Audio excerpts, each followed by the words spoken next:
Hey guys, it's Celestia, and it's October, the one month of the year that my obsession with all things horror is validated and celebrated. So obviously, it's my favorite month, and one that I wanted to celebrate by giving you guys some special, spooky content, celebrating some of my favorite horror artists and the unbelievable, allegedly haunted stories behind their work. On Halloween, we'll be deep diving into the truth behind the mangaka who allegedly quit his entire career over his own cursed art after it left him hospitalized and in critical condition. But today, we're gonna look at one of the most infamous haunted images on the internet and the severely underreported truth about the widely misunderstood artist who created it. You might recognize it. It's been spread to pretty much every corner of the internet over the years, being featured in countless compilations of allegedly cursed images and disturbing content, as well as becoming very well known as the face of a famous creepypasta and urban legend. It's not hard to understand why, either. It's quite immediately and viscerally disturbing, with a face that burns itself into your memories and nightmares alike, unsettling nearly anyone who comes across it. There's no denying that it's creepy, and certainly creepy enough to warrant its notoriety in the horror community. Its reputation as a cursed image isn't helped by the fact that the creepypasta it's associated with is that of a poem that causes tragic things to happen to those who read it aloud, leading some to claim that the image too may present the same risk. Very few people in and outside of the horror community haven't seen it, and it's likely to go down in internet history as one of the most well-known and terrifying pieces of horror art online. So let's talk about why that makes me really angry, because boy does it ever. See, this is more than just a scary piece of nightmare fuel. It's not a cursed image that causes horrors to befall those who view it. It's not some haunted painting made by a disturbed psychiatric patient who died after making it. And it has absolutely nothing to do with the allegedly cursed poem, Tomino's Hell, that it's so widely come to be known for representing. There is so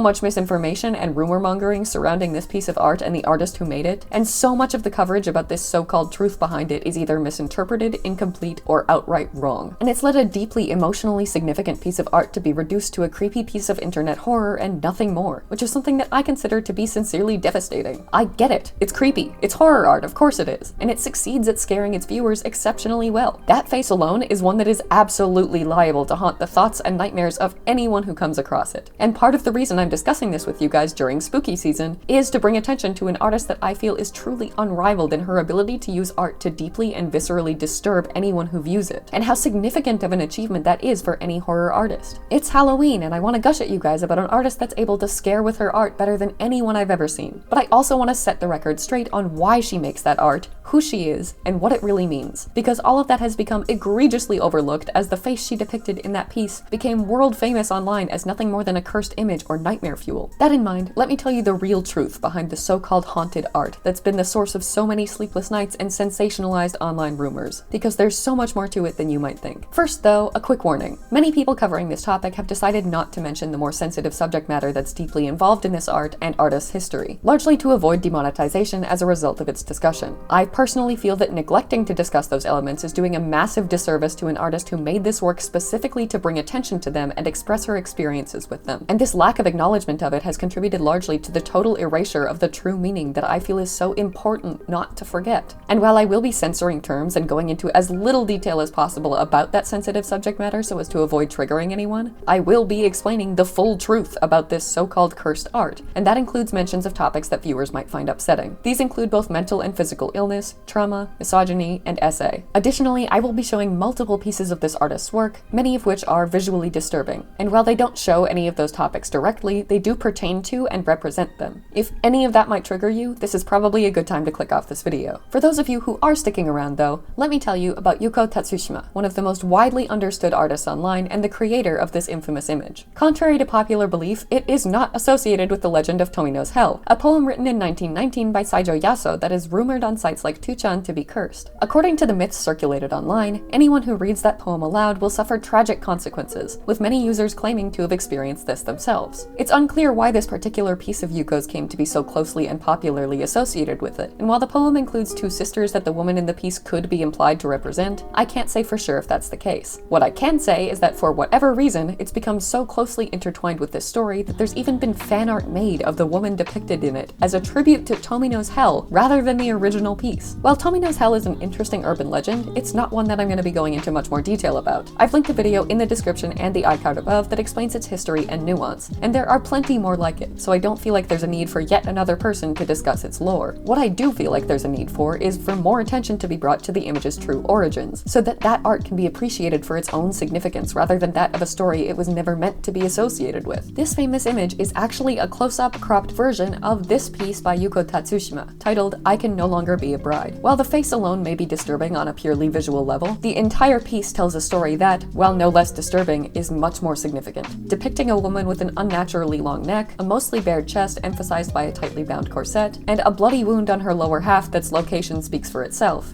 "I Can No Longer Be a Bride" was never meant to be some creepypasta nightmare fuel. It was supposed to represent Yuko's own experience with SA as she confirmed herself online, something that the title makes even more tragic. The piece is widely interpreted as commentary on Japan's misogynistic, shaming, and silencing approach to SA, with the implication that a lack of purity, so to speak, devalues a woman to the point that she's no longer eligible to be a wife. The deliberately low neckline is ostensibly supposed to illustrate the manner in which women are sexualized by society, while simultaneously being shamed for their own sexuality, and the wound below suggests that they'll be shamed for it regardless of whether or not they consented to it in the first place. It's a piece that, when viewed in its entirety with that context considered, hits on a deeply emotional level, evoking feelings of helplessness, powerlessness, desolation, and shame in those who can relate to the experience it depicts. Visually, yes, it's deeply disturbing and incredibly effective at eliciting terror from its viewers, with the subject's impossibly long neck and bulging eyes that both feel haunted and haunting all at once. But what's vastly more disturbing and also more overlooked is the message it sends about how women are viewed and treated, especially in Japanese culture. This is far from the only piece of hers that so authentically and vulnerably expresses these themes either. In fact, venting her struggles with both mental and physical illness through art is something she mentions often online, finding creativity to be a healing outlet to work through the truly horrible things that she's experienced in her life. White Prison, another piece of hers that's known for similar themes, exemplifies this just as well. It depicts a woman with her limbs reminiscent of a ball joint doll, a type of doll that Yuko frequently works with as another artistic medium, covered in wounds. While her expression is what so many people focus on and find particularly haunting, it's the implications made by the rest of the piece that are so important to acknowledge. The manner in which her doll-like dress appears to have been torn open, the areas of her body that are wounded, and the bloodied garment around her knees that appears to have been pulled down, all tell a very clear story. And with Yuko's own experiences in mind as very relevant context, we can fairly reliably infer that the meaning of this piece is much more significant than just horror.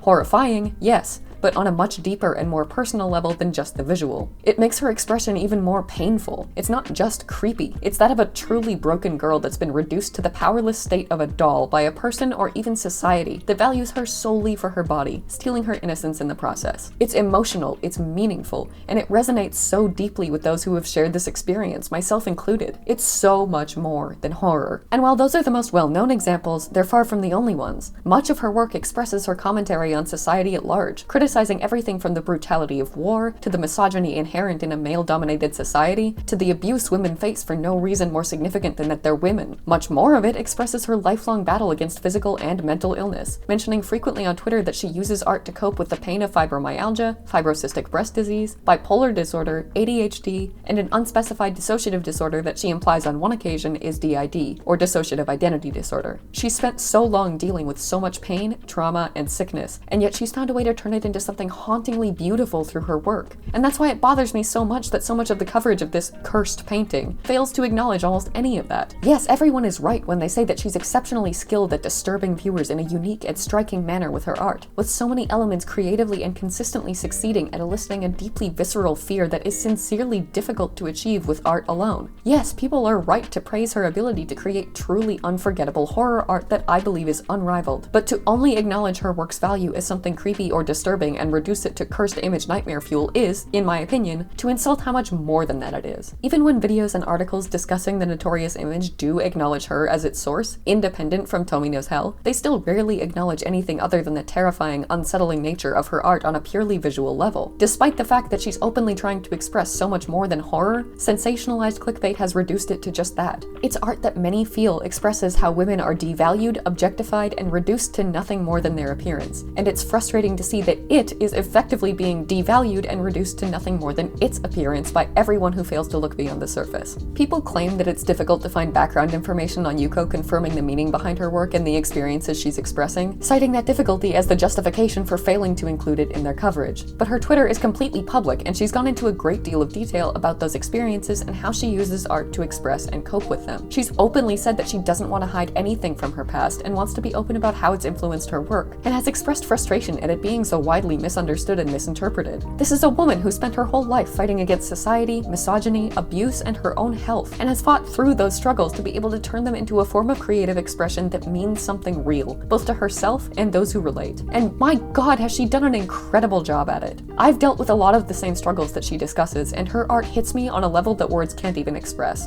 Without even a few words needed to set the scene or explain the context, her art alone makes me feel seen. It makes me feel like the pain I've dealt with isn't something I'm alone in, and I've seen a lot of survivors share similar responses. That is so much more significant than just her technical skill at drawing scary stuff really well, and that's why it's so important to me that she gets the recognition she has always deserved and yet has always been denied. The oppression and corruption of femininity, the violence and cruelty society seems to accept and encourage, the conflict of accepting and processing grief, the vulnerability of coping with trauma, the agony of dealing with chronic pain. Yuko Tatsushima's work is an expression of all of that that's so unique that I wouldn't even know where to begin to know what to compare it to. And it's an inspiration to anyone like me that wants to be able to turn their own pain into something beautiful, and use art as a way to both heal from it and bring attention to it. She deserves the recognition she's gotten as a horror artist that's created a piece that's rightfully known as one of the most terrifying images on the internet. But she also deserves recognition for the overwhelming strength she demonstrates by using art to express the most vulnerable, painful, personal struggles of her life and the lives of so many women around the world. While I'd like to conclude this video by telling you how and where you can support her, that's not quite as easy as I'd hoped. Her most recent tweets are from 2019, so while I have linked her Twitter in the description, I don't think it will be a currently active source of updates from her, even though it was formally used to announce her gallery showings. By all accounts that I could find, she seems to prefer to live a quiet, private life outside of the public eye, and if she's still actively showing her work at galleries and events,